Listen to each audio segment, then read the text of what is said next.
날도 있었어요. 그죠? 근데 저는 학교 숙제가 너무 많아가지고 햇빛도 못 봤어요. 얼마나 많은지, 새벽부터 밤까지 공부하느라, 나이 들어서 공부하니까 이렇게 힘들어요.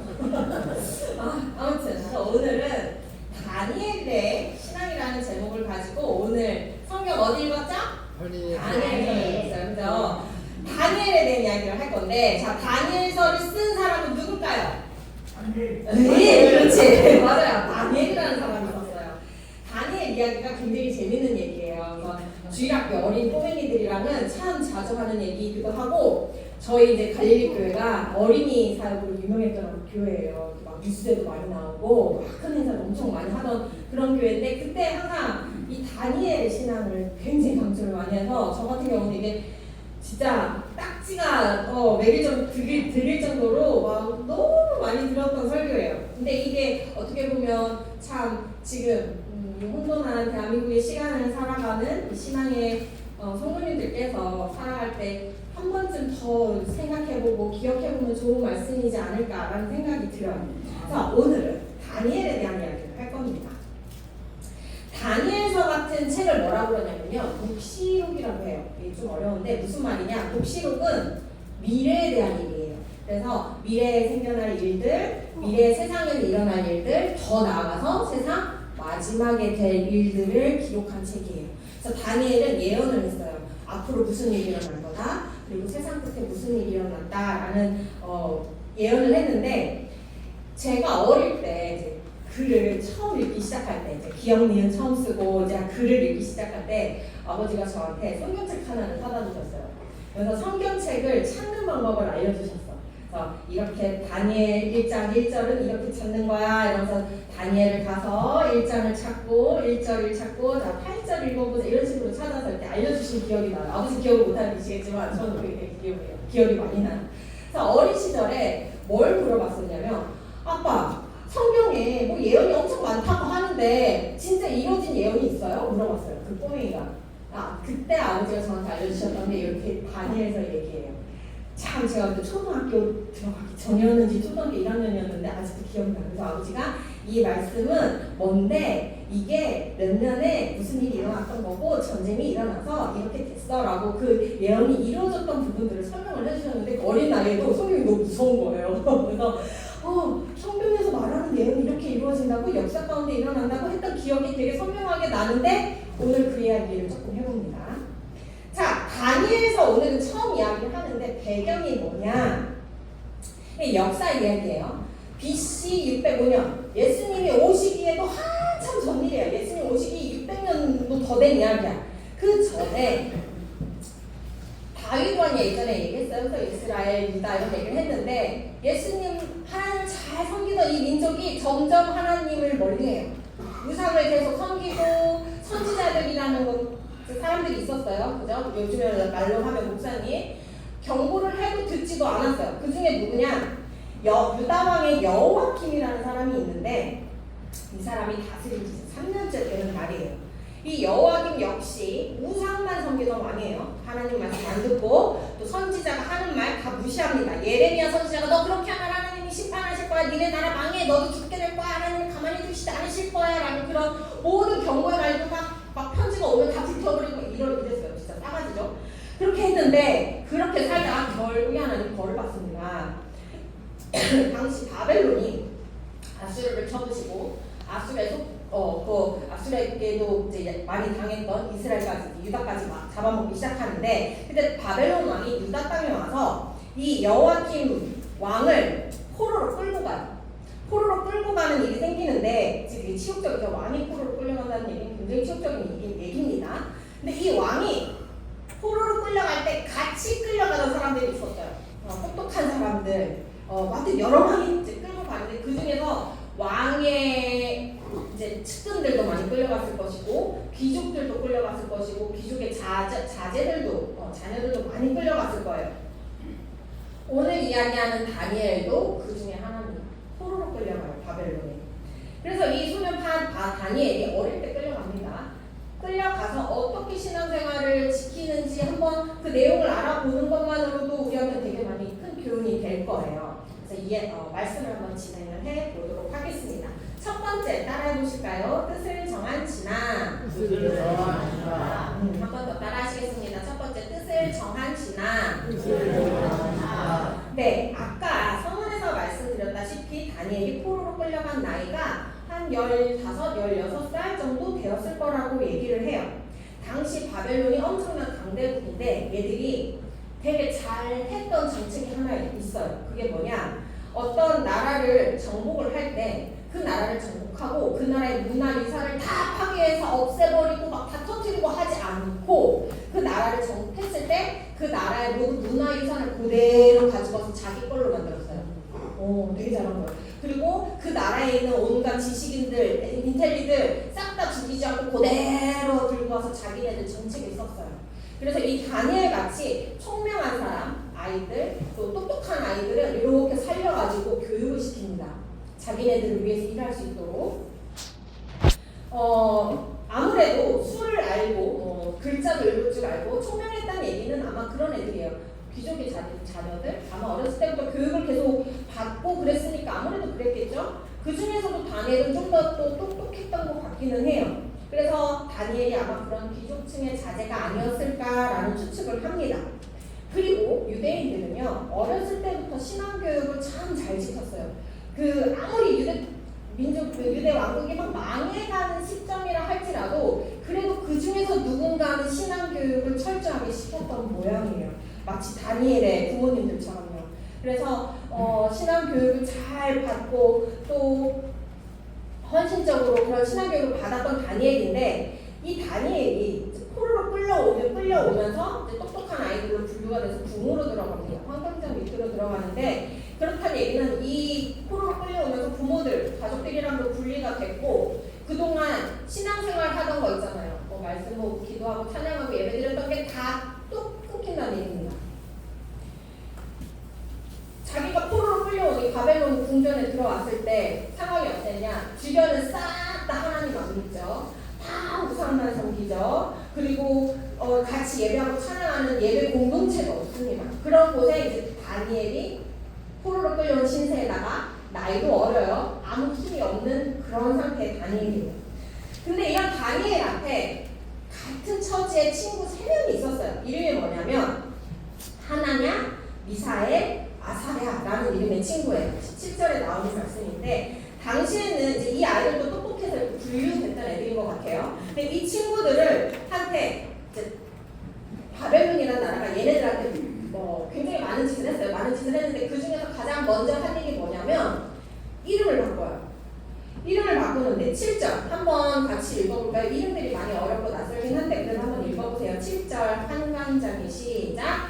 한강장이 그들의 이름을 붙여 다니엘은 벨드사살이라 하고 하나냐는 사드락이라 하고 미사엘은 메삭이라 하고 아사랴는 아벤노고라 하여.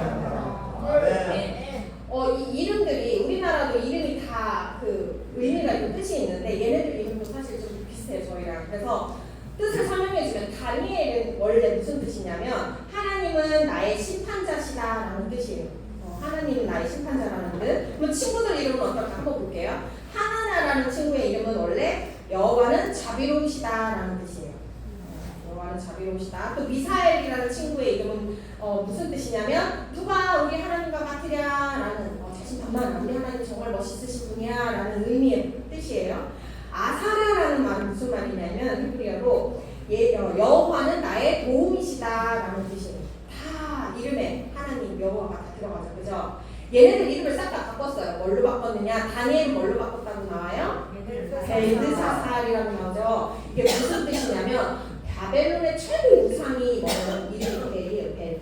그래서 벨이 가장 사랑하는 아이라는 이름이에요.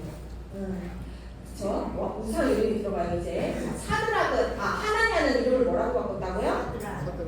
사드락이라고 바꿨는데 이 사드락의 뜻이 뭐냐면 그 메소포타미아 지역의 달신, 월신 있죠. 그 월신을 경배하는 사람이라는 뜻이래요.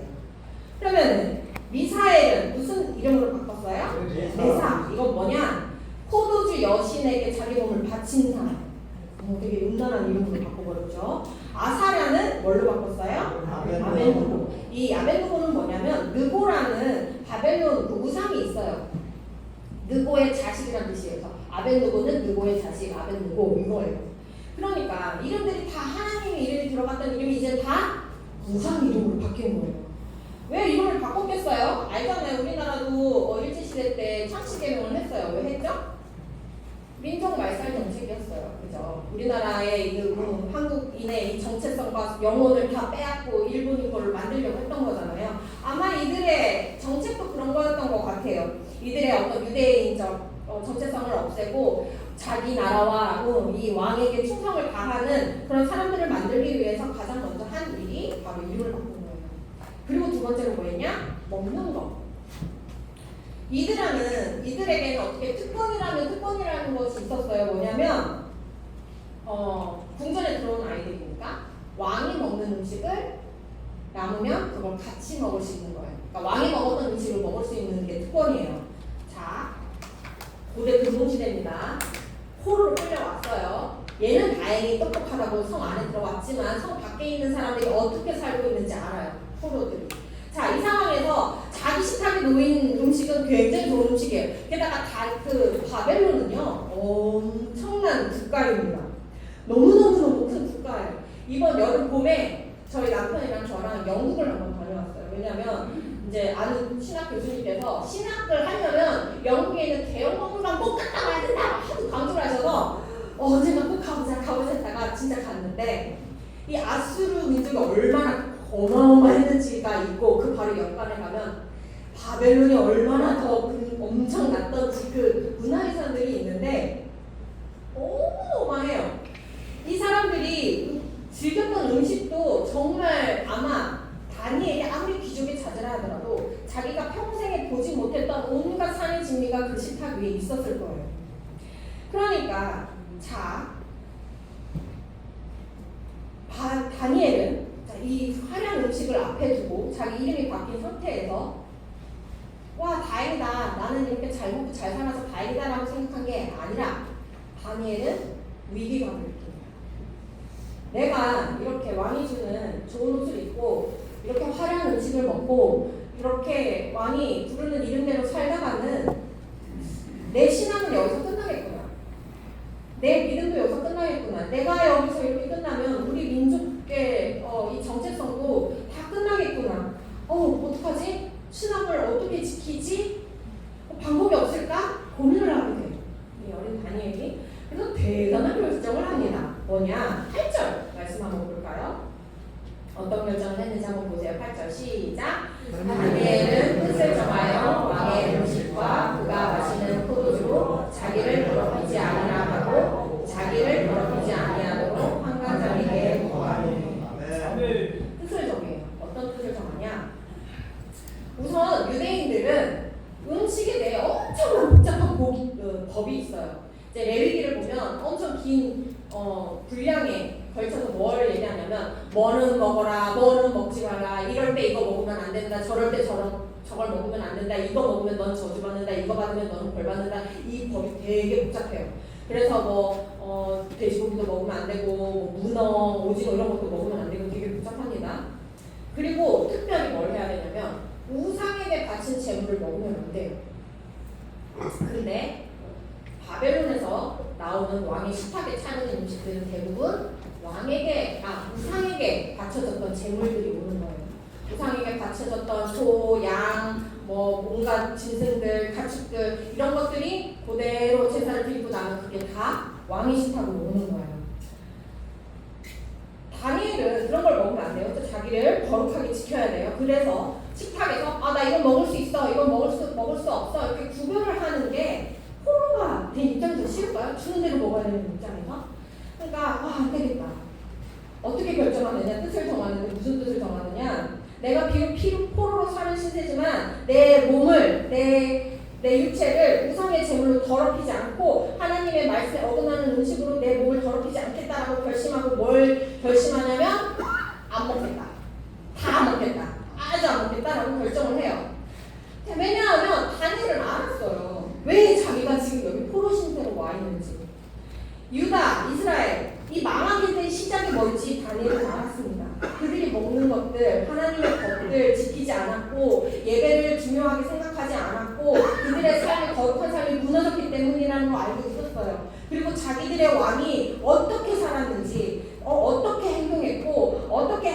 사람을 섬기고 하나님의 것을 가지고 음란하고 제약된 행동을 서슴지 않고 했는지 알고 있었어요. 그렇기 때문에 이스라엘이 두쪽이 나고 그럼에도 불구하고 그것을 멈추지 않고 그런 음란하고 더러운 짓을 못하니까 결국 하나님의 징계를 받아서 다니엘이 포로로 끌려오게 됐다는 거를 다니엘 스스로가 포로로 끌려오는 그 길 동안 계속 생각하지 않았을까요? 정말 처절하게 느꼈을 거예요. 우리가 어쩌다 여기까지 이런 포로의 신세가 됐을까? 우리가 신앙을 잃어서 그렇구나 라는 생각을 했을 거예요. 그래서 다니엘이 친구들과 함께 부탁을 합니다. 저희 아무것도 안 먹을게요. 그냥 채소랑 물만 주세요. 라고 부탁을 해요. 근데 이게 포로된 입장에서 저 뭐 이거 먹게 해주세요 라고 부탁하는 거 사실 자체가 말이 안 돼요. 그죠? 그래서 이름도 뺏긴 상황인데 그래서 이게 그렇게 부탁하는 것조차도 힘든 일이에요. 왜냐? 왕이 명령으로 이 음식을 먹으라고 명령했는데 포로가 저희 그거 안 먹고 다른 거 주세요 이렇게 말하는 건데 그게 되겠냐고요. 그러니까 이게 말씀대로 산다는 게 굉장히 힘든 순간이 있어요. 그리스도인으로서 세상과 구별된 세상 인생을 살겠다라고 고백을 하지만 그렇게 산다는 게 사실 쉽지 않을 때가 있습니다. 우리 성도님들은 그리스도인으로서 세상과 구별된 생활을 하시나요? 하세요? 네. 다들 거룩하게 사시려고 노력하고 계시죠?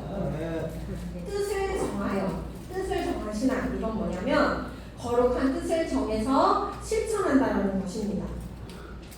비록 하나님 징계의 시간 안에 있고 또 아무 희망도 없는 것 같은 그런 암흑 같은 시간이지만 다니엘은 뜻을 정했어요. 그리고 그 뜻을 정했을 때 자기의 어떤 상황, 지금 상황이 얼마나 불리한 상황인지도 알고 있었습니다.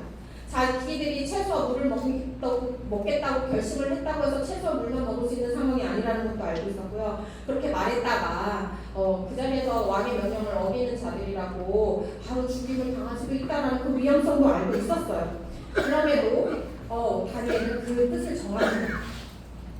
우리가 세상 가운데서 이렇게 마음을 뜻을 정해서 신앙생활을 한다. 이게 이렇게 이렇게 쉬운 얘기는 아니에요. 굉장히 어려운 일이에요. 사실은 그리스도인으로서 사회생활을 이렇게 하겠다라고 하는 거는요, 되게 많은 결단과 용기가 필요한 일입니다. 제가 좀 재밌는 얘기 하나 해드릴게요. 1982년에 미국 시카고에서 있었던 일이에요. 좀 무서운 사고가 하나 있었는데 뭐냐면 사건이죠. 타이레놀 아시죠? 타이레놀에 누군가가 청산가리를 넣은 거예요. 그래서 이 약을 먹고 7명이 죽는 사망하는 사건이 있었습니다. 그리고 그 범인은요 30년이 지나서 잡혔어요. 그래서 이 사건이 되게 큰 사건이었는데 이것 때문에 막 미국의 법이 엄청 많이 바뀌기도 했습니다. 그게 뭐냐면 이제 당시 그런 사건이 있었는데 이제 그 당시에 시카고에 되게 유명한 신학교가 있어요. 그 신학교를 다니던 어떤 신학생 부부가 있었습니다. 남편은 신학생을 다니는 신학생 전도사님이고 그리고 부인이 회사를 다니면서 남편의 학업도 돕고 생계를 하는 거였어요. 여기 너무 추워서 네. 그리고 근데 이 신학생 부부들이 있었는데 이 신학생 부부가 엄마가 그 부인이 제약회사를 다녔어요. 당시 제약회사를 다니면서 무슨 일을 했냐면 그 제품 품질 검사를 하는 사람이었어요. 근데 이제 어느 날이에요. 제품 품질 검사를 해서 얘가 제품 품질 검사에서 통과를 하면 도장 찍고 나가서 이제 유통으로 가는 그 검사를 찍어줘야 되는 사람인데 어느 날 보니까 이 제품이 오염이 되어 있는 거예요. 그래서 통과를 시킬 수가 없는 상황이었어요. 그래서 이 사실을 상사에게 보고를 합니다. 신학생 부인이죠. 보고를 했더니 이제 이 상사가 이제 황어를 불려요. 이 제품을 출하하지 않고 다시 공장을 돌려서 이걸 버리고 다시 새로 만들어서 유통을까지 가는 과정의 비용을 계산을 합니다. 너무 많은 손해가 발생을 하는 거예요. 그래서 뭐 오염이 그렇게 심하지 않은 거면 그냥 저기 출하해라, 보내라, 내보내라. 빨리 주문한데 얼른 보내야 된다. 주문 들어오는데 보내야 된다. 그랬어요. 근데 이 여자가 그럴 수 없다. 나는 이걸 검사증을 찍는 게 내 일인데 이게 검사에 적합하지 않은 기준에 적합하지 않은 거라서 나는 도장을 찍을 수 없다. 그랬어요. 이 상사가 계속 설득을 했는데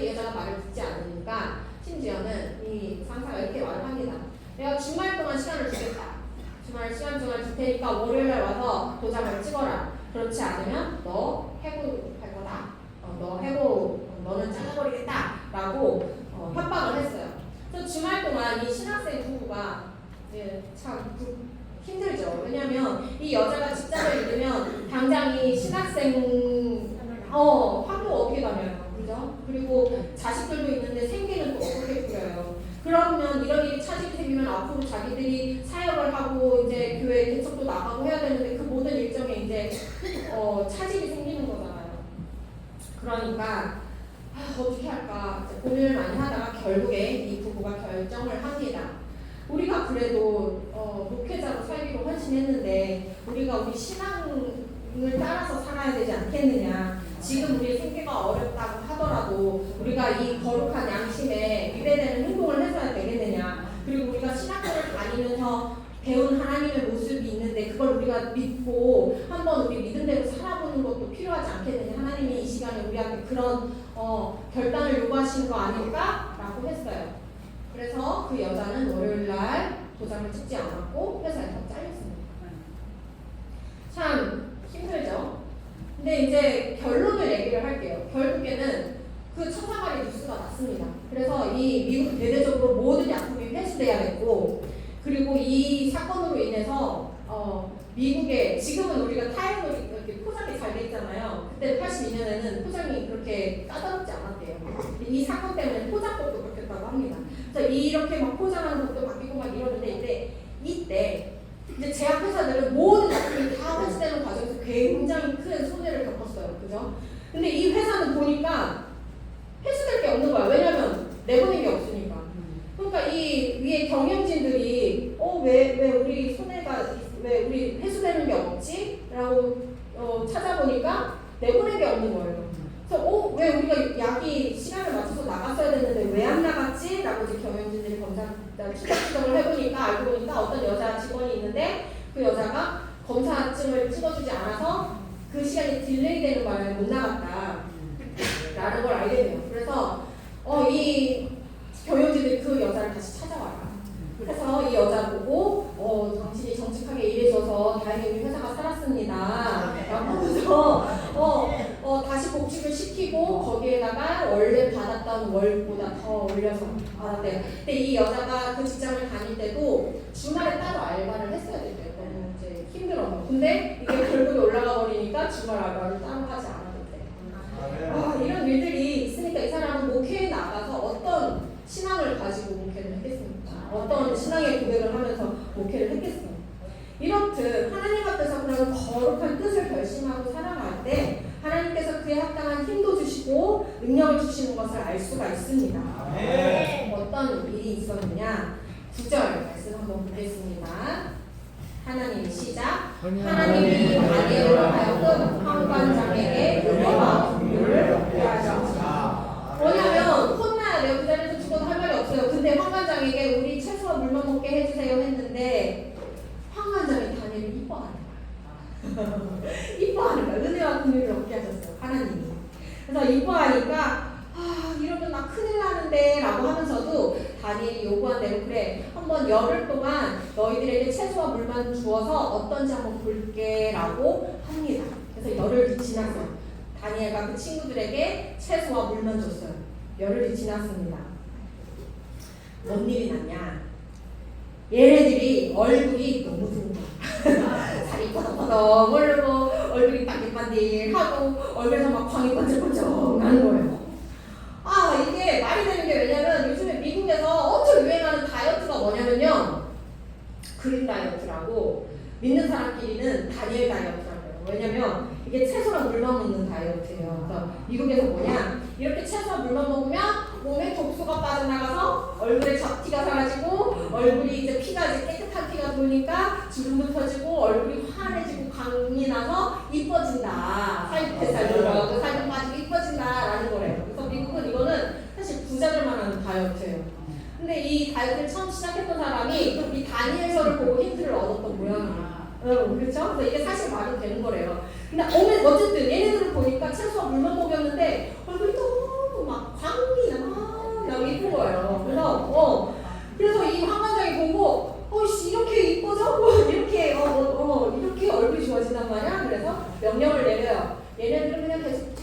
원하죠. 할렐루야. 네, 그래서 이런 결정을 하나님이 이렇게 얘네들이 거룩한 결단을 따라 살아갈 수 있도록 하나님께서 도와주셨어요. 근데 하나님이 이 다니엘의 이런 결단, 이런 실천, 이거를 굉장히 기뻐하셨어요. 너무 기뻐하셨어. 어떻게 기뻐하셨냐? 16장 말씀 한번 보시겠습니다.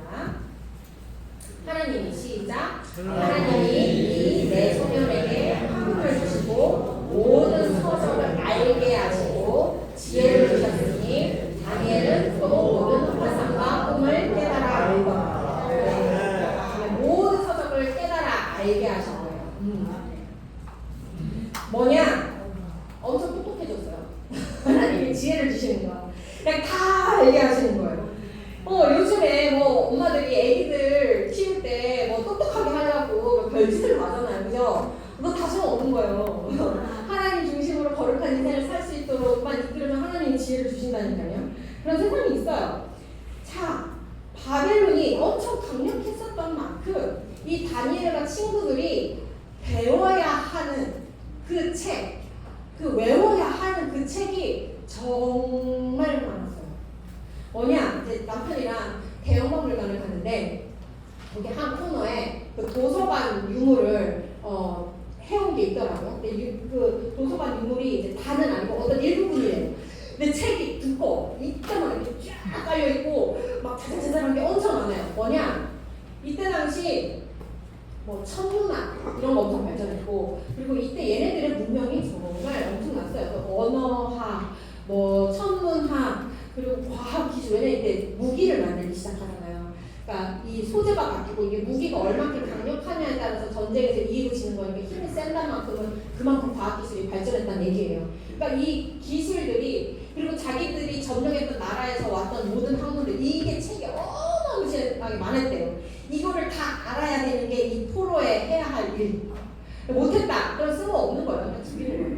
근데 이걸 다 안다는 얘기는 뭐냐? 천재 아니면 안 되는 분량이에요. 그때 당시 그 얘네들이 습득하고 배워야 하는 그 학문이. 근데 뭐라고 돼 있어요? 하나님이 그걸 다 그냥 모든 서적을 그냥 알게 하시래요. 그리고 지혜를 주신 거예요. 그냥 다 깨달아 알게 하신 거예요. 그 학문을. 하나님이 그런 지혜를 주셨습니다. 근데 특별히 다니엘은 모든 환상과 꿈을 깨달아 알게 하신 거예요. 뭐냐? 미래를 예측하게 하신 거예요. 당시 바벨론도 그렇지만 그때 고대 근동은요. 이거는 최고 지성이에요. 왜냐? 이제 별을 보고 점을 친다거나 뭐 어떤 천문학을 보고 어떤 미래를 예측하고 하는 능력은 이때 당시는 국가를 운용하고 국가의 뭐 전쟁 전략을 짜고 침략 전략을 짜고 하는 그 모든 계획을 짜는 사람이기 때문에 진짜 최고 지성이에요. 이 사람들의 얘기와 이 사람들의 말해주는 걸 듣고 왕이 이제 하는 거란 말이에요. 근데 하나님이 다니엘에게 그런 것까지 알게 하셨어요. 완전 똑똑해진 거죠. 그래서 이 다니엘이 이런 능력으로 왕은 계속 바뀌는데 다니엘은 계속 있어요. 그게 또 하나님이 이렇게 그렇게 또 살려주신 거겠죠? 이 이야기는 이제 더 진행돼야 되는데 이제 그 얘기는 오늘 안 할 거고 오늘은 한 이야기만 할 거예요. 다니엘이 엄청 똑똑해진 다음에 무슨 일이 있었느냐? 이제 다니엘서 2장으로 넘어갑니다. 한번 따라하시겠습니다. 느부갓네살의 꿈. 왕 이름이 어려워요. 느부갓네살의 꿈. 느부갓네살 시작. 느부갓네살의 꿈. 그리고 꿈을 해석하는 다니엘 따라하시겠습니다. 꿈을 해석하는 다니엘. 네. 꿈 얘기. 어느 날 느부갓네살이 꿈을 꿔요. 이 왕이에요. 이 왕이 그 다니엘을 포로로 끌고 왔던 왕이에요. 자, 이 왕이 꿈을 꿉니다. 꿈을 꿨는데 꿈자리가 사나워. 너무너무 찝찝해. 근데 이 꿈이 보통 꿈은 아닌 것 같아. 너무너무 무섭고 너무너무 끔찍하고 너무 찝찝해서 이 꿈이 막 자기를 괴롭히는 거예요. 그래서 이 느부갓네살이 얼마나 제멋대로고 얼마나 경박했으면 이런 부탁을 합니다. 아까 얘기했던 그 최고 지성인들이라고 했던 사람들을 지혜자라고 불러요. 성경에서는. 자, 지혜자들 다 부릅니다. 그 전략가들을 다 불러요. 불러서 뭐라고 그러냐면 내가 지난밤에 이상한 꿈을 꿨는데 그 꿈 좀 해석해 라고 시켜요. 근데 뭐라고 그러냐? 근데 내가 무슨 꿈을 꿨는지는 말 안 해줄 거야. 니네들이 내가 무슨 꿈을 꿨는지까지 맞춰. 만약에 맞추지 못한다면 성경에서는 진짜 이렇게 나와요. 뭐라고 나오냐면 만약에 못 맞추면 너네 몸뚱아리를 다 쪼개버리고 집을 거름더미로 만들겠다. 이랬어요. 뭐예요? 이거 어떻게 맞춰? 못 맞추죠, 그죠? 못 맞췄어요? 그래서 아무도 못 맞췄어. 맞추는 척 했다가 다 틀렸다고 걸려가지고 오히려 느부갓네살 화만 돋았단 말이에요. 그래가지고 느부갓네살이 이 쓸데없는 지혜자들이 뭐고 다 죽여버려라! 라고 명령을 내렸어요. 자, 근데 그때 다니엘은 아직 어렸고 그 친구들이 아직은 어려서 그 왕이 호출했던 그 지혜자 명단에는 아직 없었던 모양이에요. 그래서 다니엘은 그런 일이 있었는지 몰랐던 거예요. 근데 어떤 군인들이 와서 왕이 너네 다 죽이랬다 이러고 오니까 뭔 일이에요? 물어본 거예요. 알고 보니까 그런 일이 있었던 거예요. 그러니까 다니엘이 어찌저찌 다 사정을 합니다. 저에게 시간을 조금만 더 주십시오. 저희가 분명히 그 꿈을 해석해 내겠습니다. 시간 좀 주십시오. 그래서 막 빌었어. 그래서 어찌저찌 해서 시간을 좀 다니엘이 벌어요. 그래서 시간을 벌어서 다니엘이 뭘 했냐? 17절, 18절, 17절을 한번 먼저 보겠습니다. 다니엘이 그렇게 시간을 벌고 가장 먼저 한 일이에요. 17절 시작. 이에 다니엘이 자기 집으로 돌아가서 그 친구 하나냐와 미사엘과 가사라에게 이 일을 알리고 하늘에 계신 하나님이 이 은밀한 일에 대하여 불쌍히 여기사 다니엘과 친구들이 바벨론의 다른 지혜자들과 함께 죽임을 당하지 않게 하시기를 그들로 하여금 구하게 하리라. 지금 이게 뭐 하는 장면인 것 같아요? 기도했어요. 우리도 아까 목사님 그러셨어요. 이런 나라의 위기 앞에서 우리가 기도하면 하나님이 들어주실 것이다. 네. 그래서 이 다니엘과 세 친구도 이 자기의 죽음의 그 위기 앞에서 기도부터 합니다. 하나님, 우리로 하여금 좀 불쌍히 여겨주셔서 이 은밀한 일을 좀 불쌍히 여겨주셔서 좀 죽음 좀 당하지 않게 도와주세요라고 기도를 해요. 우리도 이렇게 기도를 하니까 하나님께서 이 기도하는 대한민국 교회와 성도님들이 있는 한 하나님이 이 나라를 지켜주시고 보여주실 믿습니다. 네. 그래서 이렇게 기도를 했는데 놀라운 일이 벌어졌어요. 그날 밤에 하나님이 다니엘의 꿈 가운데 환상으로 보여주세요. 꿈에 깨서 그 환상을 보고 해석하게 된 다니엘이 너무 기쁜 거예요. 우와, 하나님 우리 기도 응답하셨구나 하면서 신나가지고 다니엘이 막 찬양을 하는데 그 찬양이 뭐냐면 20절에서 23절인데 그냥 제가 쭉 읽어볼게요. 한번 들어보세요. 다니엘이 죽을 뻔했는데 하나님이 우리 기도를 응답하셔서 그 꿈을 알게 해주셨을 때 이 다니엘의 기쁨 어떤 찬양을 하는지 한번 들어보세요. 다니엘이 말하되 영원부터 영원까지 하나님의 이름을 찬송할 것은 지혜와 능력이 그에게 있습니다. 그는 때와 계절을 바꾸시며 왕들을 패하시고 왕들을 세우시며 지혜자들에게 지혜를 주시고 총명한 자에게 지식을 주시는도다. 그는 깊고 은밀한 일을 나타내시고 어두운 데 있는 것을 아시고 또 빛이 그와 함께 있도다. 나의 조상들의 하나님이여, 주께서 이제 내게 지혜와 능력을 주시고 우리가 주께 구한 것을 내게 알게 하셨사오니 내가 주께 감사하고 주를 찬양하나이다. 또 곧 주께서 왕의 그 일을 내게 보셨나이다. 네. 우리도 이런 기도의 응답에 이런 찬양을 드릴 수 있기를 간절히 소원합니다. 아무튼 그래서 다니엘이 느부갓네살을 만납니다. 그래서 내가 하나님이 알려주셨는데 꿈이 뭐냐면요 이러면서 이제 얘기를 해줘요. 그래서 얘기를 하는데 꿈이 뭔 내용이냐 한번 들어보세요. 이게 꿈이 뭐냐, 큰 신상이 있는 거예요. 큰 신상이 있는데 빛이 번쩍번쩍 나. 그러니까 너무 무서운 거야. 너무 큰데 막 빛이 뻥 나니까 무서워요. 근데 이 큰 신상이 어떻게 생겼냐면 머리는 금, 그리고 요 가슴이랑 두 팔은 은, 그리고 요 배, 허벅지 여기까지는 동, 그리고 무릎 밑에 요 종아리부터 발까지는 철인데 요 발은 쇠도 있고 쇠도 있고 진흙도 있어요. 이렇게 생긴 신상이 이렇게 있는 거야. 근데 어디선가 돌 하나가 날라오는데 사람 손을 타지 않냐, 그냥 스스로 있는 돌이에요. 그 돌이 와가지고 이 정강이를 빡 쳤어요. 빡 치니까 얘가 부서지는데 어떻게 부서지냐면 그 겨 있죠, 겨처럼 부서져가지고 바람이 겨 날리듯이 사라진 거예요.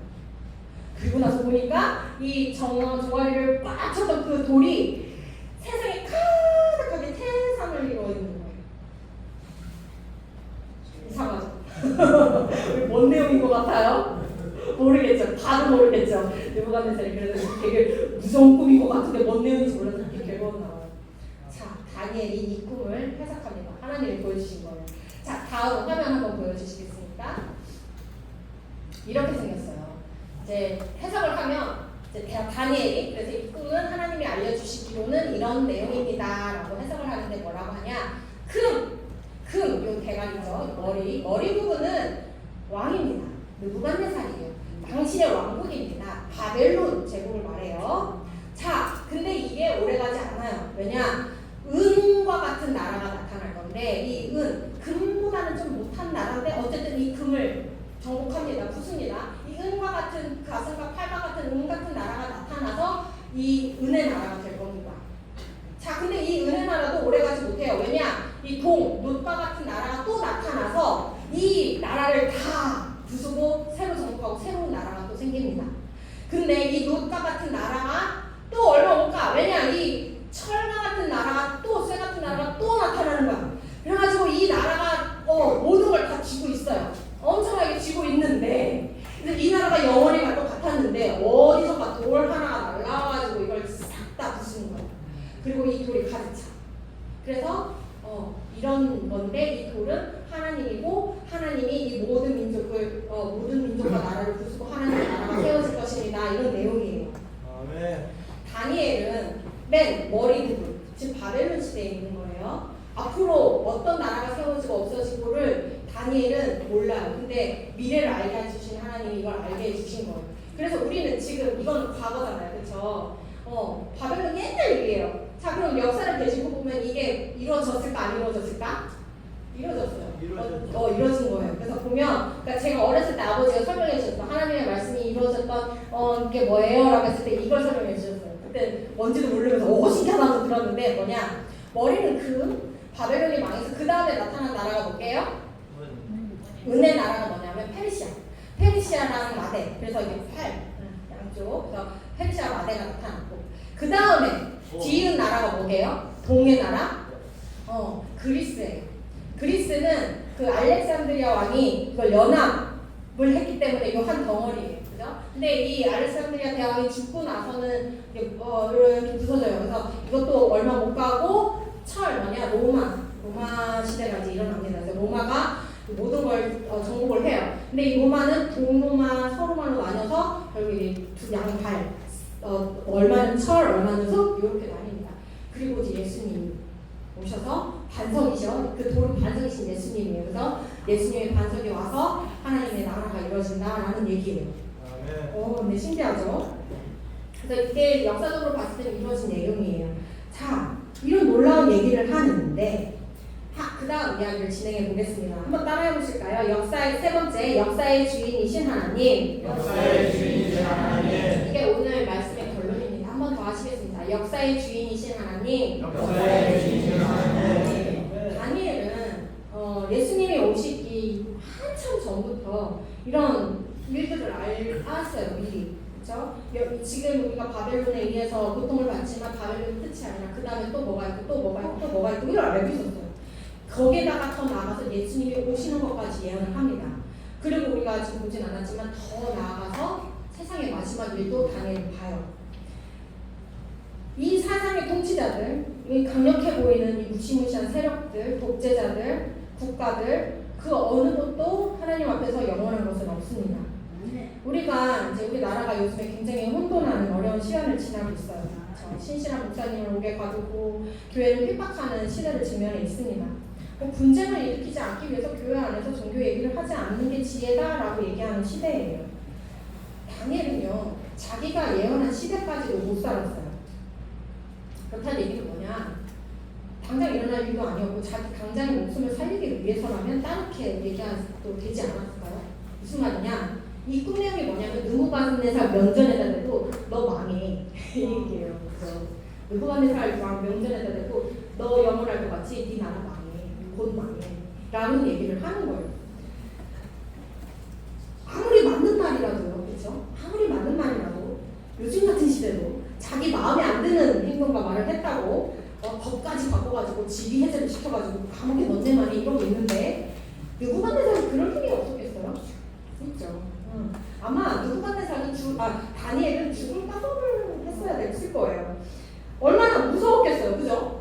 내가 본 꿈 내용도 무섭고 이 꿈 내용을 왕에게 말해야 하는 상황도 무서웠을 것 같아요. 근데 이 다니엘은 그 하나님이 알려주신 내용에 전혀 물도 찾지 않고 꿀도 타지 않고 희석하지 않고 하나님이 보여주신 그대로 말합니다. 이 담대한 믿음, 다니엘의 신앙, 이 앞에서 놀라운 일이 벌어져요. 느부갓네살이 어떤 행동을 하냐면 성경을 다 일일이 찾지는 않겠습니다. 느부갓네살이 어떻게 하냐면 다니엘한테 절을 해요. 있을 수 없는. 왜냐? 다니엘이 민족을 정복했어요. 이때 당시 종교관은 뭐냐면 내가 이스라엘을 정복했으면 이스라엘의 신까지 정복했다라는 게 그때 당시 걔네들의 개념이에요. 근데 다니엘에게 엎드려서 뭐라고 그러느냐? 느부갓네살이 너의 하나님이 진짜 하나님이다 라는 고백을 해요. 이 오만하고 제멋대로인 그 왕을 이방 신만 섬기는 이 왕을 향해서 다니엘이 자신이 믿는 하나님을 찬양하게 만들어요. 그리고 왕은 말합니다. 다니엘 보고 얘네가 진짜 지혜자다 라고 얘기를 해서 다니엘과 이 친구들에게 바벨론을 다스리는 일을 시켜요. 다니엘은 그 중에서도 더 지혜가 많다 이래서 그 중에서도 리더를 시킵니다. 높은 직급을 줘요. 믿음이라는 건 말이에요. 감정이 아니에요. 내 마음 편하게, 내 마음 편한 대로 믿는 게 믿음은 아니에요. 어떤 성도들은 그런 말을 해요. 내 마음이 기도했더니 내 마음이 편안해졌어요. 그게 하나님 응답이에요 라고 말하는 사람이 있어요. 그게 맞기도 하지만 다 맞는 말도 아니에요. 왜냐? 지금 이 하나님의 말씀을 전하는 다니엘의 마음이 편했겠어요? 아니면 두려웠겠어요? 두려웠죠. 편하지 않았습니다. 너무 두렵지. 이 꿈이 너무 무서워. 이게 계속 이 나라가 계속 이런 식으로 또 다른 더 무서운 나라 일어나고 무서운 나라 일어나고 너무 무서운 역사를 봤어요. 그리고 이런 거를 이 끔찍한 느부갓네살한테 말을 해야 되는? 어차피 당장 일어날 일도 아닌데 좀 좋게 돌려 말할까? 라는 생각 안 들어도 저라면 그랬을 것 같아요. 틀린 말도 아니지만 좀 돌려서 좀 좋게 설명할 수 있지 않았을까? 라는 얘기를 할 수 있었을 텐데 다니엘 이제 지금 2장 얘기를 했고 오늘은 하지 않을 건데 3장 얘기가 뭐냐면요. 다니엘의 세 친구에 대한 이야기예요. 이 세 친구 아까 얘기한 그 세 친구들이 그들의 믿음, 그들이 가진 신앙 때문에 풀무불에 던져지는 위기를 당해요. 니네들이 계속 하나님 믿고 예배드리고 기도하면 불덩이에 집어 던지겠다 협박을 당했어요. 근데 이 세 친구들이 뭐라고 고백하냐면 다 얘기하지 않지만 뭐라고 고백하냐면 하나님이 원하시면 우리를 그 불구덩이에서 살리실 거예요. 그러나 그리하지 아니하실지라도 하나님이 나를 살리지 아니하실지라도 나는 하나님을 믿습니다. 우리가 하나님을 믿는 일 때문에 위기를 겪을 수도 있습니다. 어려움을 겪을 수도 있어요. 그럼에도 하나님을 믿는 믿음이라는 거는 하나님이 우리의 주권자가 되신다는 거, 하나님이 우리 인생의 왕이 진짜 왕이 되신다는 거, 그리고 하나님께서 최후의 심판자가 되신다는 거, 그리고 그 심판에서 우리를 구원하실 분이라는 거, 그리고 하나님이 이 역사의 주인이시라는 거, 그것을 믿고 선포하고 그리고 결국에 그 하나님의 시간을 살아가는 사람들이 믿음의 사람들이 되는 줄로 믿습니다. 그런 사람들은 시간을 거꾸로 사는 사람들이에요. 종말의 시간을 살아가는 사람들인 것입니다. 그래서 내가 내 상황과 내 감정에 상관없이 하나님의 말씀을 따라서 순종할 수 있는 그런 삶을 살아낼 수 있는 역사의 주인이신 하나님 그 뜻대로 살아갈 수 있는 것이 진정한 믿음과 진정한 신앙인 것입니다. 지혜가 충만했던 다니엘은 이 모든 것을 다 봤지만 자기 민족이 해방돼서 고국에 귀환할 때 함께 못했어요. 그럼에도 다니엘은 인생 가운데 하나님의 신앙을 고백합니다. 그리고 이거 굉장히 강한 고백이에요. 마포를 온 청년이 고백하는 하나님, 역사의 주인이시라고 고백하는 그 고백은 지금 직면한 현실을 뛰어넘는 엄청난 믿음의 고백인 것입니다. 우리 갈릴리교회 소망교회 성도님들도 다니엘과 같은 믿음과 또 그 믿음의 선포를 하실 수 있기를 간절히 바랍니다. 교회가 나라를 위해서 기도하지 않으면 누가 기도하겠습니까? 그죠? 우리나라, 대한민국을 위해서 우리나라가 하나님을 더 잘 섬기는 나라가 될 수 있도록 우리나라가 하나님을 더 잘 믿는 나라가 될 수 있도록 다니엘 같은 믿음으로 또 그런 지혜로 기도할 수 있는 우리 믿음 공동체가 되시기를 간절히 소원합니다. 하나님의 나타소리 찬양 부르시면서 목사님 나오시겠습니다. 180장입니다. 통합